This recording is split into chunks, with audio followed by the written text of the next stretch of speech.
জানুন অতিরিক্ত ঘুমের কারণে আপনার শরীরে কী কী সমস্যা তৈরি হয়। ১. মাথা ভার ও ধোঁয়াটে ভাব। খুব বেশি ঘুমালে অতিরিক্ত স্নায়বিক কার্যকারিতা ধীর হয়ে যায়, মনে হয় মাথা ভার, কিছু বুঝতে বা মনে রাখতে কষ্ট হয়। ২. মনমরা ও বিষণ্ণতা। গবেষণায় দেখা গেছে ৯ ঘন্টার বেশি যারা ঘুমোন তাদের মধ্যে হতাশার ঝুঁকি বেড়ে যায়। ৩. ওজন বৃদ্ধি। বেশি ঘুমের কারণে মেটাবলিজম ধীর হয় এবং শরীর কম ক্যালোরি খরচ করে, ফলে ওজন বেড়ে যেতে পারে। শরীর ব্যথা। অতিরিক্ত বিছানায় শুয়ে থাকার ফলে পিঠ, ঘাড় ও কোমরে ব্যথা অনুভূত হয়। হরমোন ভারসাম্যের সমস্যা।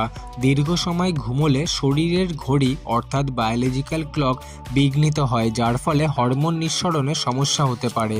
ডায়াবেটিস ও হৃদরোগের ঝুঁকি। অতিরিক্ত ঘুম ইনসুলিন সেনসিটিভিটি কমিয়ে দেয় এবং রক্তে গ্লুকোজ লেভেল বেড়ে যায়, যা টাইপ 2 ডায়াবেটিসের সম্ভাবনা বাড়ায়। পাশাপাশি হৃদরোগের ঝুঁকিও বাড়ে। মেজাজ খারাপ ও ধৈর্যহীনতা। বেশি ঘুম শরীরকে ক্লান্ত না করলেও মনের ওপর বিরূপ প্রভাব ফেলে। মেজাজ খিটখিটে হয়, ধৈর্য কমে যায়, জীবনের প্রতি আগ্রহ হারিয়ে ফেলা। দিনের অনেকটা সময় বিছানায় কাটালে কাজ ও সৃজনশীলতা কিংবা নতুন কিছু শেখার আগ্রহ কমে যায়। একঘেয়েমি ও নিঃসঙ্গতা বাড়ে।